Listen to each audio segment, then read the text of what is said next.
નમસ્કાર દોસ્તો, નિર્માણ સ્પેશિયલમાં હું પંકજ સાધુ તમારું સ્વાગત કરું છું મિત્રો. વાત આજે એ કરવી છે કે મોબાઈલ આવ્યા પછી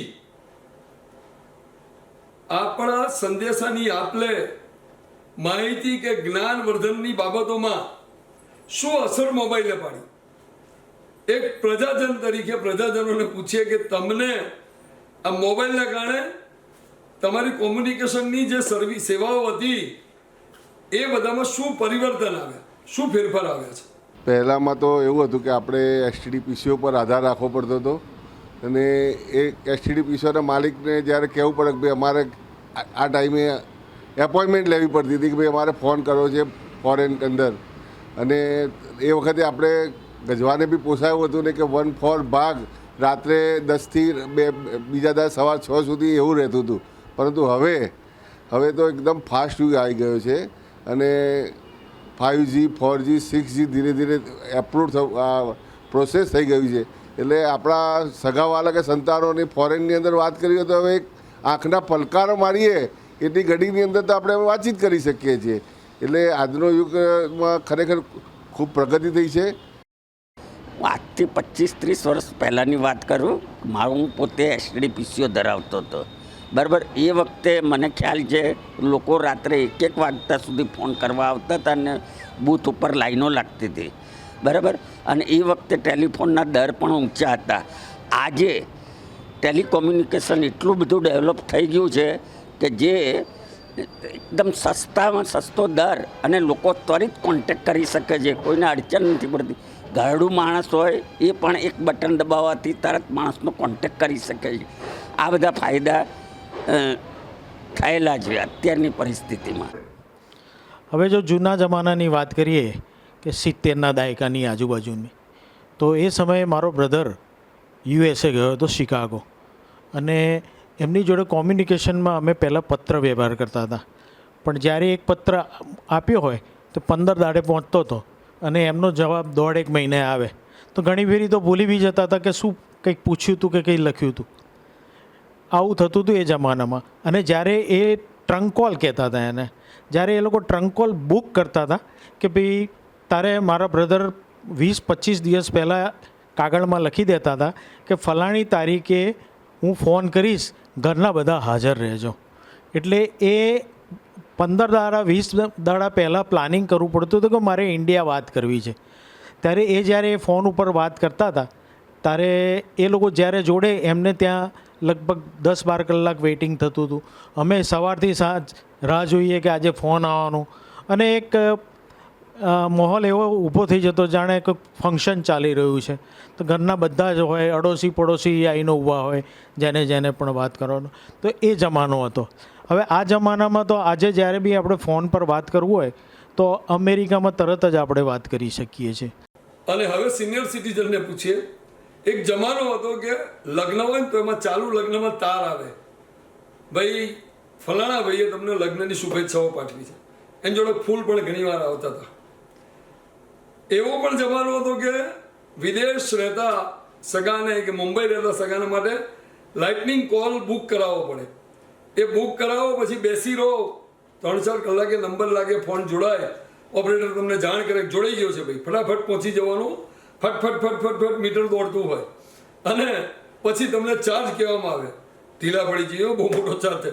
આવો સિનિયર સિટીઝનને પૂછીએ કે એ પદ્ધતિ કેવી હતી. ઘણીવાર તો ટપાલ લગ્ન પ્રસંગ કે પ્રસંગો પતી ગયાના વર્ષ પછી, મહિનાઓ પછી મળતી હતી. આવો એમને પૂછીએ કે સમય કેવો હતો. આજની તારીખમાં જુઓ તો કોમ્યુનિકેશનમાં જે સુધારા થઈ રહ્યા છે એ જોતાં અમે જે પાછળની જિંદગી જીવી એમ તો એમ લાગે કે અમે બહુ હેરાનગતિ. કોઈ પણ સારા કે નરસા પ્રસંગો હોય તો 20 દિવસ 25 દિવસ પહેલાં ટપાલો લખવી પડતી હતી. અમારા ટપાલના જમાના પહેલાં પણ વડવાઓ કહેતા હતા કે ઘરે સારો કે નરસો પ્રસંગ હોય તો ગામમાં અને આજુબાજુના ગામમાં ઢોલ વગડાવતા હતા કે જેથી કરી લોકોને સમાચાર ઢોલ વાગીને મળી જાય. આપણામાં એક વાત છે જાણીતી કે રબારીઓમાં એક કોઈ પણ વાત કહેવાની તો લાકડીઓ તાર, એક રબારી બીજા રબારીને કહે, બીજો રબારી ત્રીજા રબારીને કહે, એ રીતે લાકડીયા તારમાં પણ સંદેશો ચાલતા હતા. પણ છેલ્લા 20 વર્ષમાં જે પ્રગતિ થઈ છે એ જોતાં એમ લાગે છે કે આજે કોમ્યુનિકેશન તો આંગળીના ટેરવે આવી ગયું છે. લોકો એટલું બધું કોમ્યુનિકેશન કરે છે કે કદાચ લગ્નમાં અત્યારે જે કંકોત્રી 2-5 લખાય છે ને એ પણ લખાતી બંધ થઈ જશે, એ પણ લખાતી બંધ થઈ જશે, એવો ઘાટ બનશે. એટલે સાચું પૂછો તો હવે કોમ્યુનિકેશન જેમ કહીએ ને કે આંખના પલકારામાં થઈ ગયું છે, આંગળીના ટેબલે થઈ ગયું છે. આજે તમારે એકસાથે જો 500ને પણ મેસેજ મોકલાવવો હોય તો તમે ક્લાઉડ ગ્રુપ મેસેજ કરી દો તો 500ને પહોંચી વળે. પહેલાંમાં વ્યક્તિગત તમે ટપાલ લખો કે ફોન કરો તો 500ને મેસેજ ક્યારે જાય એક પ્રશ્ન છે. હવે એ પ્રશ્ન નથી રહેતો. પણ આ જેટલી સગવડ છે એટલી જ ઘણી વખત અગવડ પણ થાય છે. ક્યાંક ખોટા મેસેજો પણ લોકો સ્પ્રેડ આઉટ કરે છે. પણ એ નેગેટિવ પોઈન્ટ કન્સિડર ન કરતા જઈએ તો આજની જે પ્રગતિ છે કોમ્યુનિકેશનની એ ખરેખર સારી છે અને હજી કદાચ વધતી જશે એવી આશા છે. જ્યારે અમે નાનપણમાં ટપાલ કોકની આવે તો ત્યારે એ વખતે આમ આનંદ થઈ જતો હતો. કોકની ટપાલ આવી, પછી અંતરદેશીય પત્ર અને પછી તો કવરો ચાલુ થયા. એટલે એની અંદર તમને લોકોને એમ લાગ્યું કે આમાં આપણી પ્રગતિ થઈ છે. પણ હકીકત જોતાં અત્યારે જોતાં તો આપણને એમ લાગે કે અત્યારે એ વખતે કશી પ્રગતિ નહોતી થઈ. પરંતુ એ વખતે આનંદ એ હતો કે જ્યારે આપણા એંગેજમેન્ટ થયા હોય તો આપણા મિસિસને લવ લેટર લખીએ ત્યારે આપણને બહુ જ આનંદ થતો હતો. એ રાહ જોવે આપણી અને હું પણ રાહ જોતો હતો કે ભાઈ ક્યાં જ્યારે એંગેજમેન્ટ થયા હોય ને ત્યારે એમ કે શું લખશે અંદર, જાતના પેલા પિક્ચરો રજૂ કરે ને એ બધું એ જમાનામાં હતું. પણ એ વખતે શેર શાયરીઓ પણ સાથે એ વખતે આવતી હતી અને એવું જાતનું લખે ને કે આપણને પોતાને આમ આનંદ થઈ જાય. જ્યારે એ પછી ક્રાંતિ આવી કે ભાઈ ટેલિગ્રામ, એ વખતે એવું હતું કે ટેલિગ્રામ કોકની ઘરે આવે તો 8-10 જણા આજુબાજુ ભેગા થઈ જતા હતા કે અમને ત્યાં શું હોય, કારણ કે એ વખતે મોટે ભાગે મરણના સમાચાર હોય એના જ આવતા હતા. એટલે એ ટેલિગ્રામથી તો લોકો આજુબાજુવાળા ફફડતા હતા. એમને ભય રહેતો હતો કે આમના નજીકમાં કોઈ એમ કે કોઈ એક્સપાયર થઈ ગયું, મૃત્યુ થયું છે કે શું થયું છે. એટલે આ પછી ટેલિગ્રામની આવી. ત્યાર પછી આવ્યું STD PCO આવ્યું. STD PCOમાં શું હતું કે તમે બહાર જઈ રૂપિયો નાખીને તમે એ કરતા હતા. પરંતુ અમેરિકા તમારે વાત કરવી હોય તો અમદાવાદનો ફક્ત એરિયા એવો હતો કે ભદ્ર તમારે જવાનું, ભદ્ર નોંધાવાનું BSNL ટેલિફોન્સની અંદર અને ત્યાં તમારે બેસી રહેવાનું. એટલે 1 કલાક, 2 કલાક, 3 કલાક, 4 કલાક, 6 કલાક પણ તમારે અમેરિકા કે ક્યાંય ફોરેન વાત કરવી હોય તો માણ થાય. અને ના થાય તો તમારે બીજા દિવસે ફરી જવું પડે. એ ના થાય તો ત્રીજા દિવસે તમારે જવું પડતું. આ વખતે STD PCOની એવી હાલત હતી. ત્યાર પછી ઘણીવાર પોતાનું એમ થાય કે ભાઈ મારે વાત કરવી છે તો જ્યારે વાત કરવાની થાય ને ત્યારે આપણે છેક સોસાયટીની બહાર વાત કરતા એટલે જોરથી અવાજ કરવો પડે ત્યારે સામેવાળાને સંભળાય કે આ કંઈ વાત કરે છે. એવી પ્રગતિ એ વખતે હતી. પરંતુ ધીમે ધીમે જ્યારે આ ભાજપની સરકાર આવી અને એ પહેલાં થોડીક કોંગ્રેસની સરકારે પણ ઘણા સારા કર્યા અને એની સાથે અત્યારે ભાજપે તો એકદમ પૂરપાટ પર પ્રગતિ કરી છે. ત્યાર પછી મોબાઈલના જમાના આવ્યા. મોબાઈલના જમાનાની અંદર એવું હતું કે તમે સામસામી શરૂઆતમાં તો અને મોબાઈલની અગાઉ પેજર જમાનો હતો. એ ફક્ત તમે તમારી ઓફિસમાં હું અધિકારી તરીકે હતો તો જ્યારે ભૂકંપ હતો ત્યારે અમને પેજર આપ્યા હતા.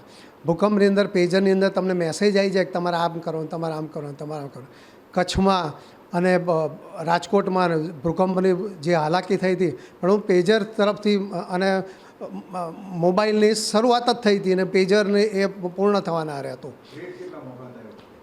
અને એ વખતે રેટ ખાલી તમારે કોકનો મિસકોલ આવે તોય તમારે 3 રૂપિયા, 5 રૂપિયા કે 10 રૂપિયા કપાઈ જતા મિસકોલમાં અને વાત કરો તો વધારે પૈસા થતા હતા.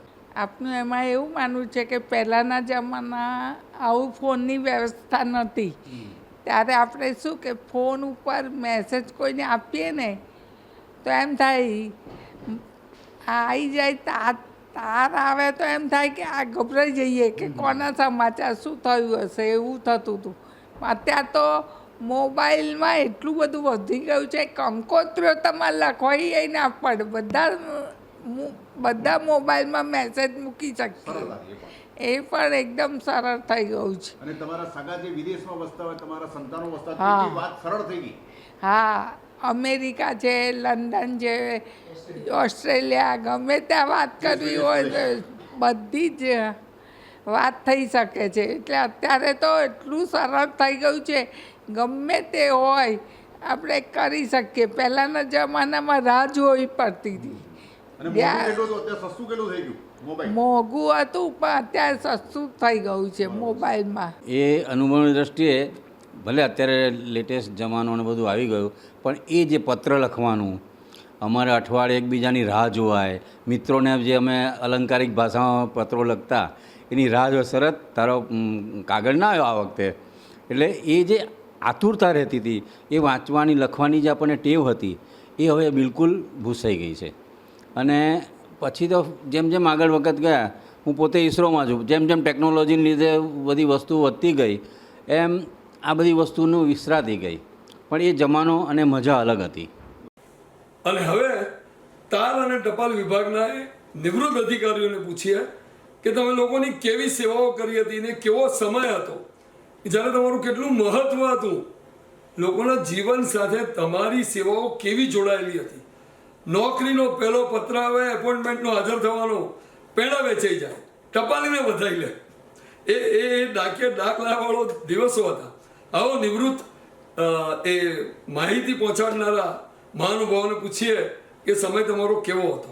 મારા અનુભવમાં તો ઘણું બધું કહેવાનું હોય, પણ હું એટલું કહી શકું કે સર્વશ્રેષ્ઠ જો જિંદગી અમે નોકરીમાં ગુજારી હોય તો અમારી જિંદગી એટલી સરસ હતી કે પ્રાઇમ મિનિસ્ટર પણ અમને એમ ટેલિગ્રામ કે પોસ્ટ જાય તો એ રાજીના રેડ થઈ જતા. નાનામાં નાનો પોસ્ટમેન ટપાલ લઈને જાય તો આતુરતાપૂર્વક બધા રાહ જોતા, જેટલી રાહ પોતાના પ્રેમીની જોવે પ્રેમિકા, અને પ્રેમિકા પ્રેમીની જોવે. આવી રીતે એ સમયમાં એક લવ લેટર લખવો હોય તો એ ઘણી બધી શાયરીઓના પુસ્તકો, કવિતાઓ, એ બધું વાંચન કરવામાં આવતું, અને બધા એટલા બધા સરસ શબ્દ પ્રયોગો સાથે ટપાલ લખતા. અત્યારે એક વાતનું મોટું દુઃખ છે કે આ બધું કલ્પના થઈ ગઈ છે અને નિઃશબ્દ થઈ ગયા છે લોકો. એનું કારણ છે રેડીમેડ ટેકનોલોજી આવી ગઈ. એની વાત પછી કરીશું. મારા ભૂતકાળનો જે ભવ્ય છે એની વાત કરી રહ્યો છું. એક સમયમાં અમારી ટેલિગ્રામ ઓફિસમાં દિવાળી વખતે પોલીસ બોલાવવી પડતી. કેમ ખબર છે? ગ્રીટિંગ દિવાળી કાર્ડ માટે. લોકો એટલા બધા કાર્ડ લખતા દિવાળીના. ખાલી અમદાવાદની વાત કરું તો અમદાવાદમાં 21 લાખ દિવાળી કાર્ડ 2 દિવસમાં પોસ્ટમેનો ઘેર ઘેર પહોંચાડતા હતા દિવાળી પહેલાં. અને એ લોકોને પગાર તો નજીવો હતો, પણ એ લોકોને એ સમયમાં બોનસ મળતું હતું. એ બોનસમાં મોટાભાગના પોસ્ટમેનોએ, મતલબ સમજો કે 98% પોસ્ટમેનોએ પોતાના ઘર અમદાવાદમાં ખરીદેલા છે એક્સ્ટ્રા આવકમાંથી. તદુપરાંત મની ઓર્ડર બહાર ગામથી દીકરો મોકલે, દીકરો કમાતો હોય, નાના ગામડાની અંદર મા બિચારી રાહ જોતી હોય કે મારા દીકરાનું મની ઓર્ડર ક્યારે આવશે. મની ઓર્ડર 1લી તારીખે કર્યું હોય તો 2જી તારીખે એની માને પહોંચાડી દેતા હતા પોસ્ટમેન, અને પોસ્ટમેનની રાહ જોવે કે મારા દીકરાનું મની ઓર્ડર આવ્યું કે નહીં. એવી રીતે આર્મી લશ્કરમાં પણ એ સમયમાં કોઈ ટેકનોલોજી નહોતી, તો લશ્કરના કુટુંબીજનો ટપાલ લખતા, અને મિલિટરી કેમ્પની અંદર પોસ્ટમેનની એન્ટ્રી થાય તો મિલિટરીવાળા પણ એમને પ્રેમથી ભેટતા હતા. हमारी टपाल है क्यों नहीं है, हमारी टपाल क्यों नहीं है, जल्दी दे दो यार. એને ખાવાનું આપતા, એની જોડે ડાન્સ પણ કરતા પોસ્ટમેનો જોડે. અમે પીએનટી ડિપાર્ટમેન્ટમાં હું રિક્રુટ થયેલો 1983માં. ત્યારબાદ તેમાંથી બાયફર્કેટ થયું પોસ્ટ ડિપાર્ટમેન્ટ અને ટેલિકોમ્યુનિકેશન ડિપાર્ટમેન્ટ. ટેલિકોમ્યુનિકેશન ડિપાર્ટમેન્ટ બી ડિપાર્ટમેન્ટ ઓફ ટેલિકોમ તરીકે ચાલ્યું. ત્યારબાદ 1/10/2000ની સાલથી ડીઓટીને તે લોકોએ BSNL કંપની બનાવી. ત્યારબાદ BSNL કંપની તરીકે ચાલે જ આજની તારીખ સુધી. અમારામાં જમાનામાં કોઈ પણ ટેલિગ્રામ લઈને જાય, કોઈના પણ ઘરે જાય, ચાહે અડધી રાત્રે જાય તો આજુબાજુવાળા બધા ભેગા થઈ જાય કે હમણાં ત્યાં તાર આવ્યો, શું હશે, કોઈ ખરાબ સમાચાર હશે, કોઈ એક્સપાયર થઈ ગયું હશે, એવા સમાચાર આવે. તેમજ ખુશીના સમાચાર આવે એનો પણ બધા તાર મોકલતા હતા. દિવસ દરમિયાન તાર આવે તો પેલો એમ કે ભાઈ તમારે ત્યાં બાબો જન્મ્યો છે કે તમારો છોકરો પરીક્ષામાં પાસ થયો, તો એની ખુશીમાં જે ટેલિગ્રાફ મેન હોય તારની ડિલિવરી કરવા આવ્યા હોય એને બી રાજી ખુશીથી 21-51-100 રૂપિયા એવી બક્ષિસ આપતા હતા. એ વખતે ટેલિગ્રાફિસ્ટ લોકોનું બહુ જ માન હતું. જેમ આજની તારીખમાં પણ હજી પોસ્ટમેન લોકોનું માન છે કે દરેક ઘરે ઘરે જઈને તે લોકો ટપાલ આપે છે, ઓર્ડિનરી હોય કે રજિસ્ટર હોય કે સ્પીડ પોસ્ટ હોય. હા, એ વખતે આખા એરિયાની અંદર એક પોસ્ટમેનને બધા લોકો ઓળખે, નાનામાં નાના છોકરો કે મોટામાં મોટા વડીલ બી, કારણ કે પોસ્ટમેનની બધાને જરૂરિયાત પડતી હતી. એ જમાનામાં રિઝલ્ટ આપના લોકોને ખ્યાલ હશે કે રિઝલ્ટ ટપાલમાં મંગાવતા હતા, સ્કૂલોમાંથી ટપાલમાં. તો બધા ટપાલીઓની પાછળ ફરે કે ભાઈ મારું રિઝલ્ટ હજી નથી આવ્યું. કવર સોર્ટિંગ કરીને કોઈને સારા માર્ક્સ આવ્યા હોય તો એ પણ એ લોકોને બક્ષિસ આપતા હતા. અમે જે કંઈ કામ કર્યું છે એમાં અમારો સારો એવો અમારો ભોગ અપાયો છે અને અમે બને એટલી સારી સર્વિસ આપવા કોશિશ કરી છે. અને અમારા જમાનામાં શરૂઆત મેં કરી ત્યારે મારી નોકરીની શરૂઆત વખતે સ્ટ્રાઉઝર એક્સચેન્જ હતું, એ પછી આયા E10B એક્સચેન્જ. સૌ પહેલું તો બહુ મેન્યુઅલ હતા, એ પછી સ્ટ્રાઉઝર, પછી E10B, પછી સ્ટ્રાઉઝર એ મિકેનિકલ હતો, એમાં ઇલેક્ટ્રોનિક જેવું નહોતું. ઇલેક્ટ્રોનિક ખરું પણ ઇલેક્ટ્રોનિક અને મિકેનિકલ એ બેનું કોમ્બિનેશન હતું. શું કામગીરી, શું કામ? એમાં એ ફિઝિકલી કામ કરતું અને ઇલેક્ટ્રોનિકલી બી કામ કરતું હતું. બંને જાતનું એમાં મિકેનિઝમ હતી. સંદેશાની આપલે કઈ રીતે થતી હતી? એમાં જે સંદેશાની આપલે થતી હતી એ બધી જ એ ઓટોમેટિક જ બધું હતું. એ પછી E10B આવ્યું, એ સ્ટ્રાઉઝર આવ્યું અને એ પછી અત્યારે તો બધું બહુ વર્ઝન ચેન્જ થઈ ગઈ છે. દેવાંગભાઈ, ખૂબ જ સારો ને આમ તો અઘરો પ્રશ્ન છે. ટેકનોલોજી વસ્તુ એવી છે કે એ તો નવું બધું કંઈ શોધ્યા જ કરવાનું છે. પહેલાં 2G 3G 4G હવે 5G આવી રહી છે. BSNL ભારત સરકારની કંપની છે, એની સામે રિલાયન્સ, જીઓ, વોડાફોન આ બધી કંપનીઓ પણ માર્કેટમાં છે. પણ BSNL સરકારી કંપની એટલે પબ્લિક માટે વિશ્વાસપાત્ર કંપની કહી શકાય કે સરકારી કંપની છે. હજુ પણ BSNLનું જે ગ્રાહકો છે હવે દિવસે દિવસ વધતા જાય છે. અને મોબાઈલની વાત કરું તો હું જ્યારે વિદેશમાં પ્રોગ્રામ કરવા જાઉં ત્યારે 9 સેકન્ડના પૈસા કપાતા હતા. એટલે કે એક કાર્ડ આપણે લઈએ, સ્માર્ટ કાર્ડ 500 રૂપિયાનું આવે અને 5 કે 7 ફોન કરીએ તો કાર્ડ પૂરું થઈ જાય. એટલે તમે સમજી શકો છો કે કેટલું બધું એ મોંઘું પડે. પણ અત્યારે વિડીયો કોલિંગમાં આપણે ઘણા બધા છોકરાઓ વિદેશમાં ભણવા જતા હોય, નોકરી કરતા હોય તો ઘરવાળા એમ જ લાગે કે છોકરો આપણા ઘરમાં બેઠો છે, કારણ વિડીયો કોલિંગ કરી શકે. ડેઈલી વિડીયો કોલિંગ થતો હોય એટલે એવું ના લાગે કે આપણું બાળક બહાર વિદેશમાં છે. એટલે મોટા મોટી ચિંતા તો એ ટળી ગઈ છે. બીજું કે આપણે કોઈ ઇમરજન્સી હોય ત્યારે મોબાઈલ હાથમાં હોવાથી આપણો સ્વ બચાવ બી થાય છે અને ઇમરજન્સીમાં આપણને તાત્કાલિક સારવાર બી મળે છે. એટલે આ બી ટેકનોલોજીનું જ પરિણામ છે. બીજી વાત કરીએ કે જ્યારે આટલા બધા અમારે જ્યારે 35-40 વર્ષ પહેલાં 12,000 થી 13,000 કર્મચારીઓ હતા, પણ આજે બધા VRS લીધું. 90,000 કર્મચારી મારા ઓલ ઇન્ડિયા લેવલે VRS લીધું. સેકન્ડ VRS આવી રહ્યું છે, એમાં 40,000 લોકો VRS લે એવી સંભાવના છે. એટલે સ્ટાફ અમારો ઓછો થઈ ગયો. આ પણ એક ટેકનોલોજીનું એક સારી બાબત બી કહેવાય અને એક ખરાબ બાબત બી કહેવાય કે બેરોજગારીનું પ્રમાણ વધી ગઈ છે. અને MBA થયેલા છોકરાઓ, IT એન્જિનિયર છોકરાઓ પણ ઓછા પગારમાં કોન્ટ્રાક્ટ સિસ્ટમમાં અત્યારે નોકરીઓ કરે છે. એટલે આ એક નબળું પાસું છે. પોસ્ટ ઓફિસમાં શરૂઆતમાં સારી અમારે હતી. 3 પોસ્ટમેનો હતા, બધું જ હતું.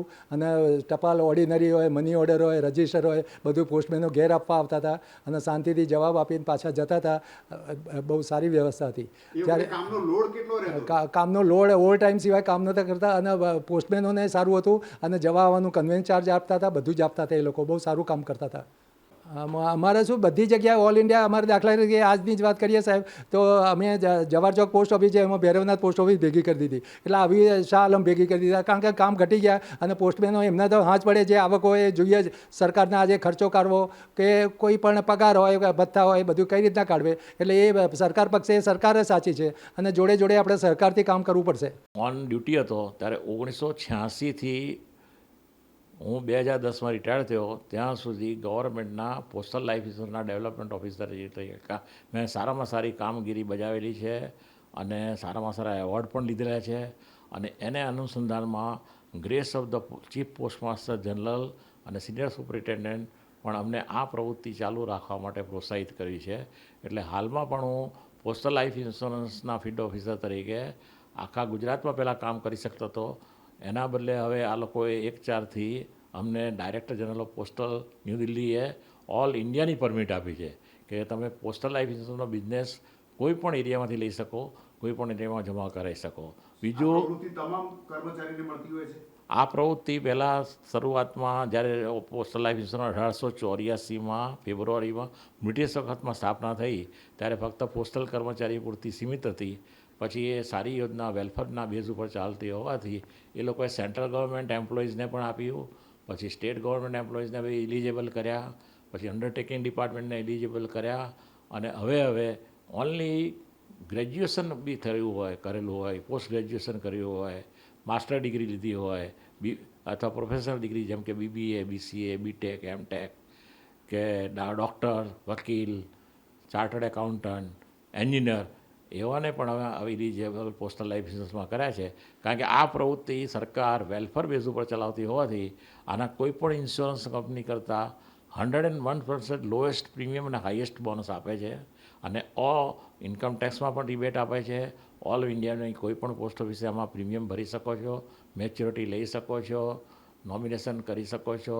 અને નિવૃત્તિ પછી કર્મચારીને આ એજન્સીનો કેટલો લાભ મળતો?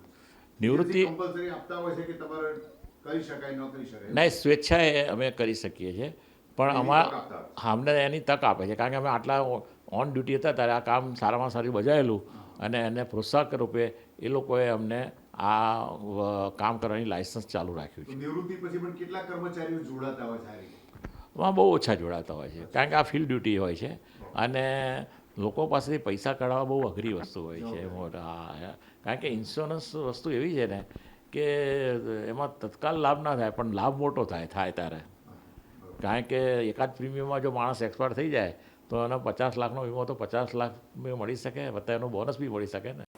અને અંતમાં હાલના ટપાલ વિભાગના જનસંપર્ક અધિકારીને પૂછીએ કે પોસ્ટ ઓફિસ હવે આ બદલાયેલું સંદેશા તો લોકો વોટ્સઅપથી પહોંચાડી દે છે, ફટાફટ ઈમેલથી પહોંચી જાય છે. પેલું પિક્ચર આવ્યું હતું ને, ઈમેલ ટુ ઉમેલ, એમાં તો હવે તમારા પાસે શું કામગીરી બચી છે?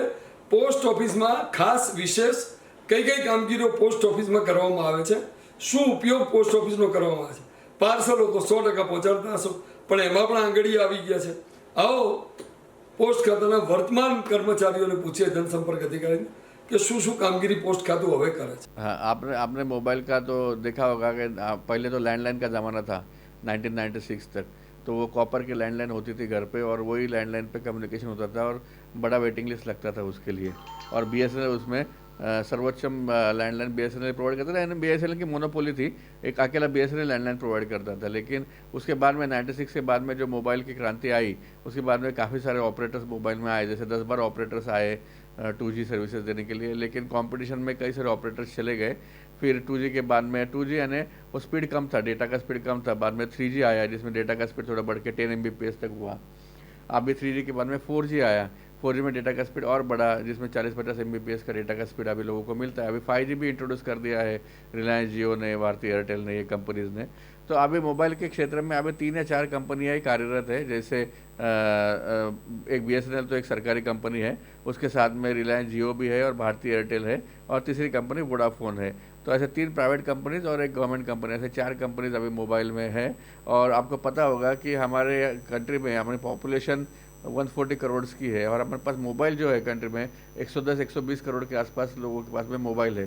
तो इतनी बड़ी टेलीकॉम डेंसिटी अभी मोबाइल की हमारे देश में हो गई है. ये बहुत बड़ी प्रगति हमारे देश ने की है. और हमारा जो डेटा आउटपुट है अभी, जो डेटा डाउनलोड है वो बहुत ज़्यादा है बाकी कंट्रीज़ के हिसाब से. तो इसके वजह से ई कॉमर्स में और बाकी सब जगह पे बहुत सहूलियतें मोबाइल की वजह से हुई है. તો નિર્મા સ્પેશિયલમાં આ હતી વાત મોબાઈલના સમયમાં કોમ્યુનિકેશનના બદલાયેલા પ્રકારોની. ફરી મળીશું આવતા સપ્તાહે, ત્યાં સુધી મને પંકજ સાથે રજા આપશો. આવજો.